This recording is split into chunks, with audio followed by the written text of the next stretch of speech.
Boys, girls, friends, followers, and assholes that have made more negative comments about a thrust oiler, okay? This happens to be a small block Chevy bearing. That's a 50 thou hole that intersects with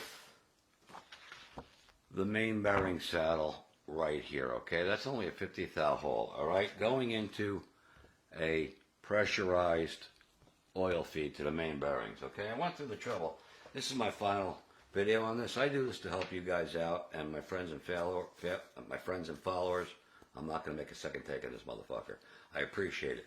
But all these jerk-offs that have jumped in and told me how fucking wrong I am, that I'm an idiot, I got fucking tendonitis from fucking deleting these pricks, okay? I do this to help you guys out. I don't have a fucking thrust oil or bearing business here, you know what I mean? I'm doing this to help you guys, but I just have to make this final video. And I'll block a whole bunch of people after this, but this isn't something I invented. It's something I came up with Bill Sorelli going back into like the mid to late 80s with the C-Stock 428 Mustang owned by John Pressing that was eating thrust bearings. It's been done before, but we came about this just by thinking outside the box. We didn't know that other people did it. It doesn't matter. We learned something. If you got a 3,600 pound clutch pressure plate, okay, you got your foot to the floor. You're bringing the car up 5,000, 6,000, 7,000, whatever, waiting for the tree to come down. That's 3,600 pounds of pressure against a thrust bearing that is not technically pressure oil. It's getting the oil that's spilled over from the actual bearing journal itself, okay? The more clearance you got, the less of that pressure you have. It makes sense. And I'm going to go one step further, okay? Anybody know who Sonny Bryan is? If you don't, you're not really a heavy-duty drag racer. I'm not insulting any of my friends or fans, okay? Sonny Bryant, Bryant Crankshafts, okay? I took the trouble to print out some pictures here, okay? This is going on an LS crankshaft. Not a great picture, I know, but you're looking at a crankshaft journal. He's actually using needle thrust bearings, okay? I'm going to go one step further. Here, okay? There's the thrust bearing in between the two shims, races, whatever you want to call them, okay? This is, look at the front of the block, the way they had to machine it for that. Are they going through all this trouble just because it's step on your dick day? No. They learned, okay? And I got to tell you, automatics can be worse than stick shifts. Nobody believes me, okay? A flex plate is designed to flex. Why is it going to flex? Because the converter, the pressure coming out of the pump into the converter is pushing the converter forward. So we need that flexibility, okay? You get a racing glide or any other kind, you got 1,800 pounds of pressure going into this fucking thing. Why do they run anti-balloon plates on torque converters? Tell me why they run them, okay? Because the converter wants to balloon with all the pressure in it. It's eating up fucking thrust bearings. Are you going to steal it on a regular street car? No. But I'll tell you this, okay? I don't know. I think it was a 76 vet, 75 vet I had. Piece of shit, but I got a good price on it. I used to fuck around. But inside the owner's manual, it actually said with a stick shift car, when you're sitting at a traffic light, put the car in neutral to not cause excessive wear on the thrust bearing. This is coming right from Chevrolet out in Michigan, not from Mark fucking Spencer, you know what I mean? And even then, those piece of shit cars, those vets, had a single exhaust going into a catalytic converter back into a fake dual exhaust. They said with the automatic to put it in neutral because it was causing excess of engine heat because of that fucking converter and they were running so lean. So let's go over it one more time, okay?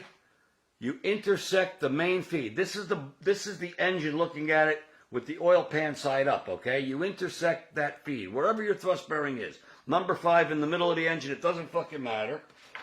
And it takes some dexterity to do it, but can you see that little tiny hole? That's a 50 thou hole, okay? What I do is I bore like a 20 thou hole into this after I make sure where it's going to go, and carefully go in with a drill just to find the center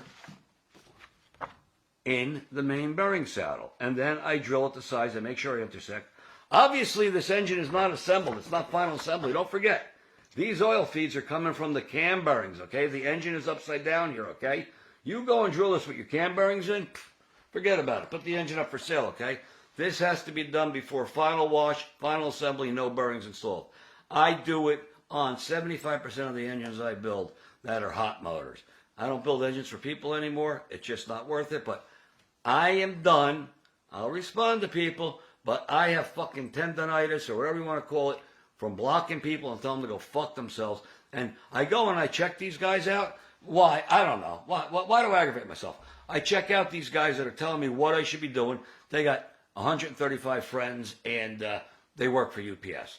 Not knocking UPS workers, what I'm saying. I do this shit day in and day out, and I have nothing. I got no skin in the game. I got nothing to gain from telling this to you guys and saving you guys problems. You can do it on every fucking car. You're not going to lose oil pressure, okay? You're not going to. It's a 50 thou hole. You can do 30 thou to 60 thou is what guys do, okay? You're not going to lose oil pressure. If you put the motor together with and without and you checked it, you might be down 3 pounds, 4 pounds oil pressure. You've already got too much oil pressure anyway. Everybody knows it. Smokey Unit said it 100 years ago. Smokey said you need 10 PSIs for every 1,000 RPMs of engine rotation. So 6,000 RPMs, you only need 60 pounds of oil pressure. I'm guilty of it. You're guilty of it. I'm running 80 pounds at coal fire up on my Hemi. I know. Doesn't need it. Gives me peace of mind. You could have 10 pounds of oil pressure at idle, and you will be fine. Do I have 10? No, I got 30. Because as much as I fucking know, I'm my own enemy, all right? But we're wasting horsepower. You look at class racing cars, they run the minimum like a stock eliminator car. You're not going to see them firing up with 100 pounds of oil pressure. Every little fucking bit contributes to hundreds to tenths. Stock eliminators need everything they got. In fact, I'll tell you, a friend of mine, Mike Clementi, another guy that ran a C-Stock 428 Mustang, the final round, Summer Nationals, 1979, I was 19 years old. He's going into the final round. He popped the third member out. It was a 9-inch Ford, drained the rear. I said, what are you doing, changing gears, Mike? He goes, no, I'm draining the fluid. I said, what do you mean? He goes, it's going to be worth a couple hundreds. I'm going to the final round. I said, you're going to run your rear with no rear end loop? He goes, Spence, I'm going to be running for 11 fucking seconds. It ain't going to hurt a thing. And I seen him pull the third member apart back at Montclair Bluefield Ford when he was back home. He was right. So, all little tricks. But all you know-it-alls, all you Mr. Helpers, go fuck yourself, okay? Don't bother responding. I'll be blocking you because I don't want to be bothered with you. The rest of you guys, peace, love, drugs, cosmic debris, I love you. Over and out. Done with the thrust bearing oiler, okay? I started this whole shitstorm. Didn't mean to, okay? Thanks for watching. Take care, guys.